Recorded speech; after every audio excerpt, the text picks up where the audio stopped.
आता अजय असतील, ही सगळी मंडळी असतील, यांनी या पुराळावरती जे आंदोलन केलं, त्या आंदोलनानंतर काही कारखानदाराचे बेने म्हणले की तुम्ही तालुक्याला करायला पाहिजे, तुम्ही तेलगावला करायला पाहिजे. अरे आम्हाला आमच्याच बापाने काढलंय, तेलगाववरही करू आणि बजाजवरही करू. आणि तुम्ही काय बघितलं, तिन्ही ठिकाणी आंदोलन होईल.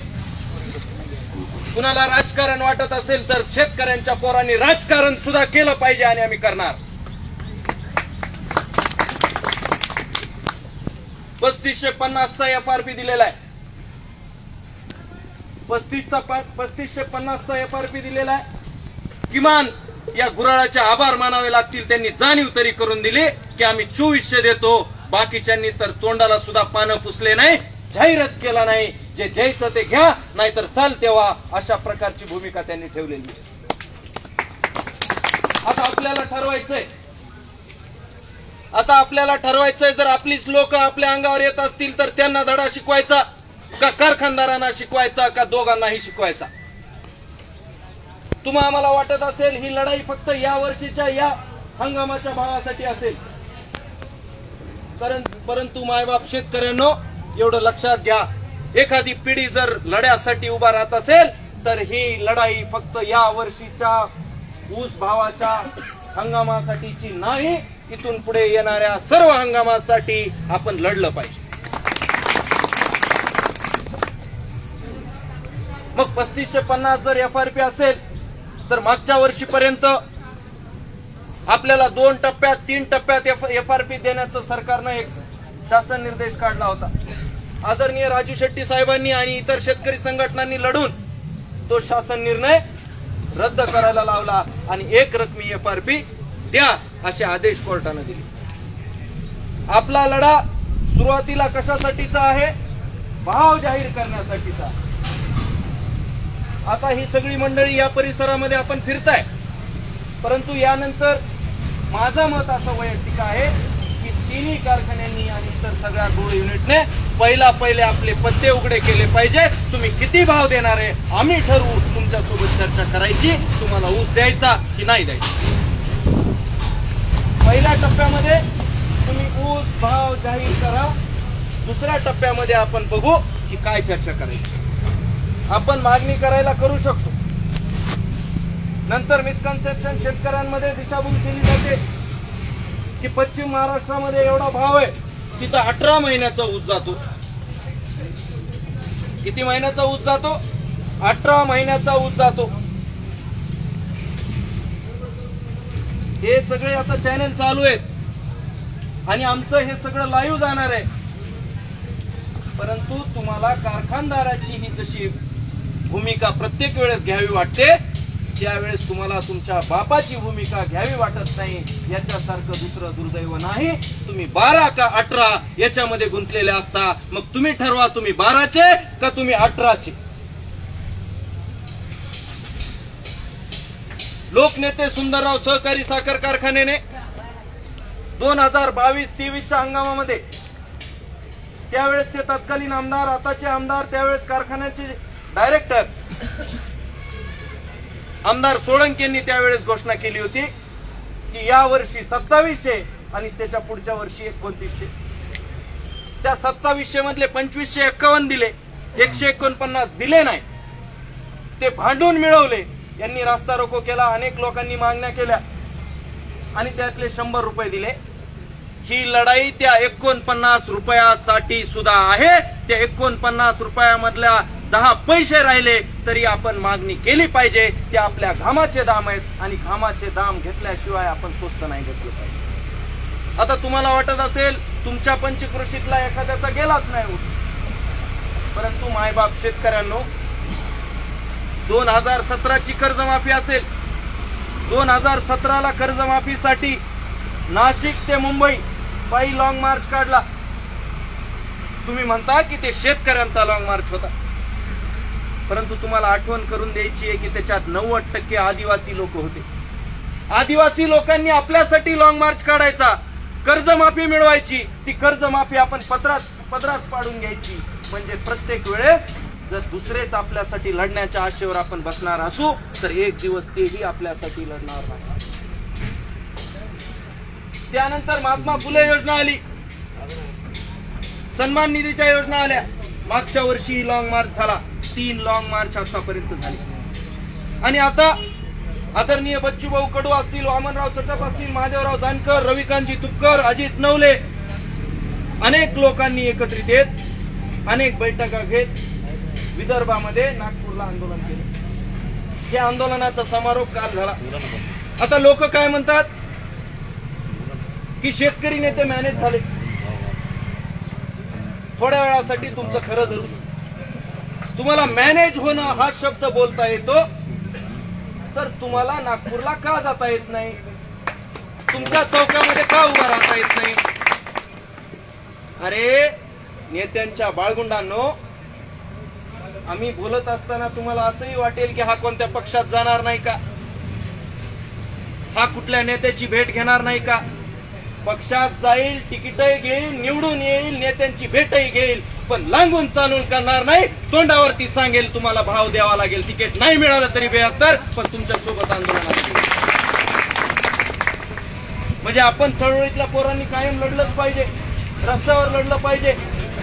तुम लढो हम जूते संभालते, कपडे संभालते. किती दिवस या ज्या मागण्या या सगळ्या मंडळींनी केलेल्या आहेत, लढव या शेतकरी पोरांनी पुत्रांनी केलेल्या आहेत, ह्या मागण्या एकदम रास्त आहेत.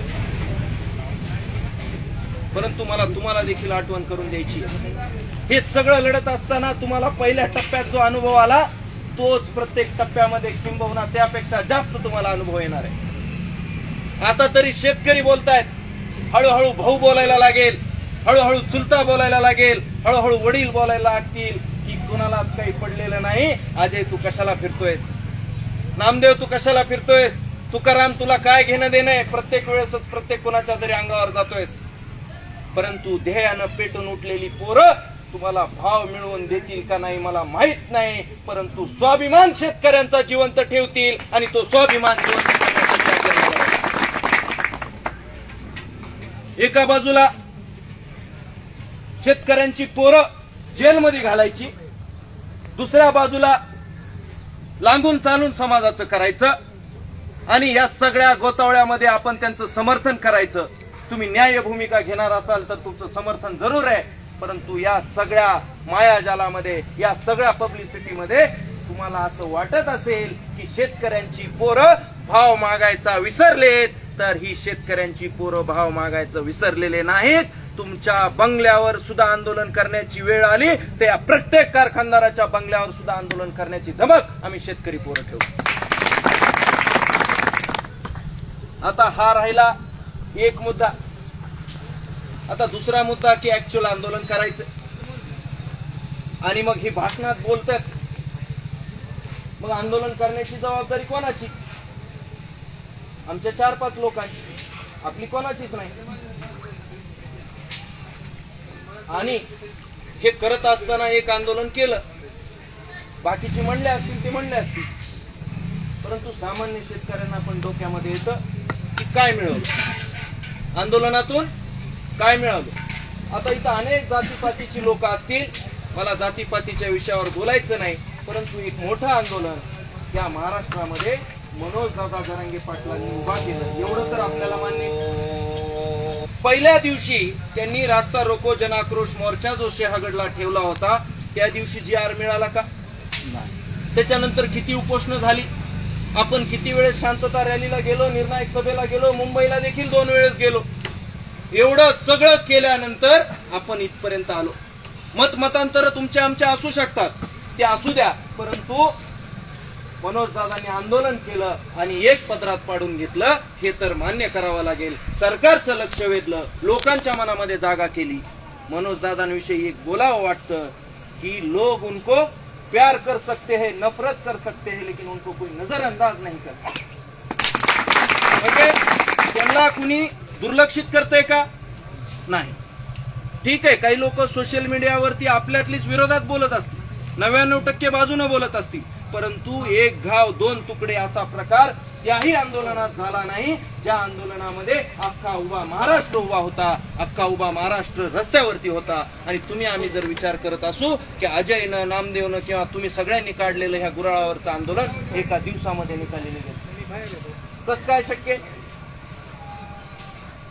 आता एका दिवसात निकाली निघलं नाही. दुसऱ्या टप्प्यात इथं आपण बसलोय, तुम्ही अजून अनेक गावे फिराल आणि अनेक गावं फिरल्यानंतर दुसरा टप्पा होईल की बाबांनो भाव वाढ द्या, किती भाव आहे, काय आहे, तर आपण म्हणून तुमचं बोला. सौदा कसा होतो? सौदा तुमचं बोला ना, तुमची जमीन कितीला द्यायची, तसं आपण आपला बोलतो. ते बोलल्यानंतर पुढच्या बैठका होतील. परंतु मला हे नेतृत्व शेतकऱ्यांच्या करणाऱ्या पोरांना सुद्धा सांगायचंय की मनोजदादा जरांगे पाटलांना जो पायंडा घालून दिलाय तो पायंडा आपण जपावा. कोणत्याही बंद रूम मध्ये कोणतीही चर्चा आपण न करता जे काही आंदोलन असेल त्या आंदोलन स्थळी आपण कारखानदाराची चर्चा करा. लक्षात येतोय 49 रुपये मिळाले पाहिजे.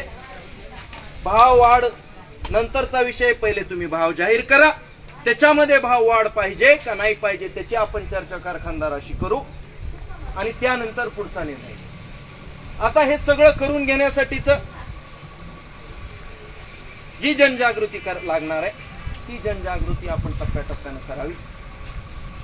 पाऊस पडलेला आहे, मोळ्या पडल्यात, कारखाने चालू होत आहेत आणि मग लोक आपल्याला असा सुद्धा सल्ला देतील हे तुम्ही आधीच करायला पाहिजे होतं. काय माझं वय समजा 25 असलं आणि जर कुठं 30 वर्ष लागत असले तर लोक असंही म्हणतात की तू 5 वर्ष आधी जन्मायला पाहिजे. त्याच्यामुळे कोणतीही वेळ गेलेली नाही, हीच ती योग्य वेळ आहे. आपण गोले पाटलांशी संपर्क साधा, आम्ही वडवणी पट्ट्यामध्ये बघतो, तेलगाव पट्ट्यातल्या काही तरुणांशी आपण बोलू आणि सबंध माजलगाव मतदारसंघ असेल किंवा अनेक बाकीच्या तालुक्यातूनही जर ऊस येणार असेल तरी राजकारण हे बाजूचे विषय, लढायचं त्यावेळेस लढू, जवाच्या गहू तवाच्या पोळ्या. परंतु आपण सध्या ऊस दरवाढीबाबत जे आंदोलन छेडलेलं आहे त्याला आमचं पूर्णपणे समर्थन आहे आणि आमच्या पट्ट्यातली लोक त्या लोकांमध्ये जाऊन जनजागृती करण्याचं काम आम्ही घेतो. लोक किती रिस्पॉन्स देतील, किती आपल्या सोबत येतील हे आपल्याला आज माहित नाही, परंतु मला विश्वास आहे ज्या वेळेस आपण रक्ताचं पाणी करतो, हाडाची काढ करतो त्यावेळेस लोक सोबत राहतात. ही जुनी जाणती मंडळी आहे, त्यांनी शेतकरी संघटनेत काम केलंय, परंतु आमच्या आधी ती इथं आलेत आणि आमच्या प्रत्येक आंदोलनात त्यांनी कधीही विचारलं नाही की आज आलेला पोरगा नेतृत्व करतोय. ते आमच्या पाठीशी राधाकृष्णजी कायम सोबत राहिलेले आहेत आणि त्यांचं देखील आम्ही अभिनंदन. त्यामुळे माझा असा वैयक्तिक मत आहे, तुम्ही त्याच्यावर निर्णय घ्या. कोणत्याही कारखान्यावरती आंदोलन करायचं म्हणजे 3 टप्पे झाले, बरोबर. गुराळ युनिट असतील तर म्हणजे अजून आंदोलनांची संख्या वाढत गेली. त्यापेक्षा आपण एक संयुक्त आंदोलन तालुक्याच्या ठिकाणी, आपलं तालुक्याचं ठिकाण माजलगाव आहे, आमचं ते उपविभागीय ठिकाण आहे.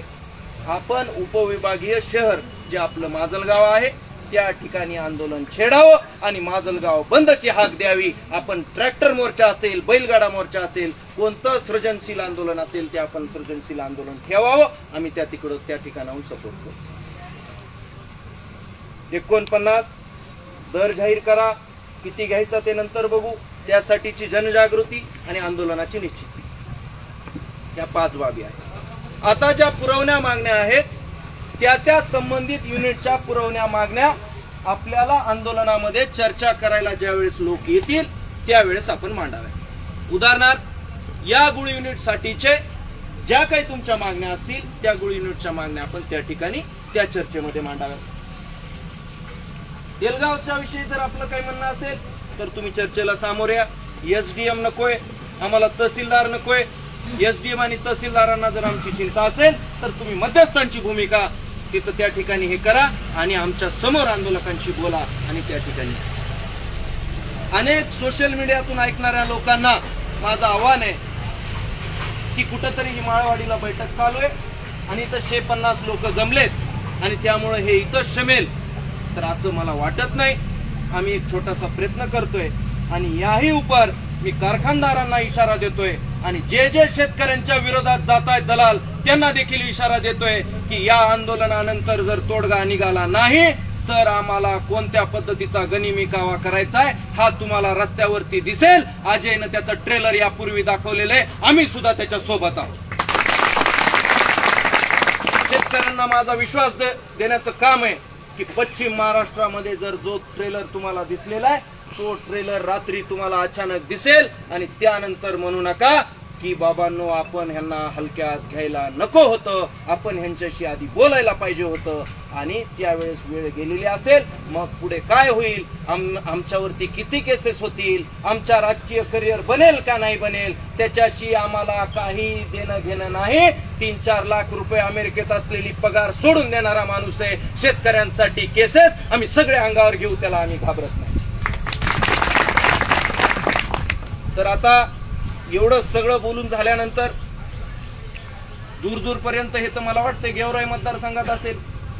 माझा तर काही संबंध येत नाही इकडले बूथ क्रमांक 2 बरोबर आहे, आमचा तर काही संबंध येत नाही. परंतु आपण शेतकरी जातीची माणसं आहोत. हा झालं आमचं मत, हे काय झालं आमचं वैयक्तिक मत. आता ते बंद करा. आता तुमचं मत काय, हे जे काही विषय आम्ही मांडला या पोरांशी या तरुणांशी चर्चा करून आम्ही आमच्या भाषणामध्ये मांडणार. तुम्हाला हे सगळे टप्पे मान्य आहेत तर तुमचं काही वेगळं मत आहे सांगायचं, तुमचं काही वेगळं मत आहे का? एक मत असेल तर वेगळं मत असेल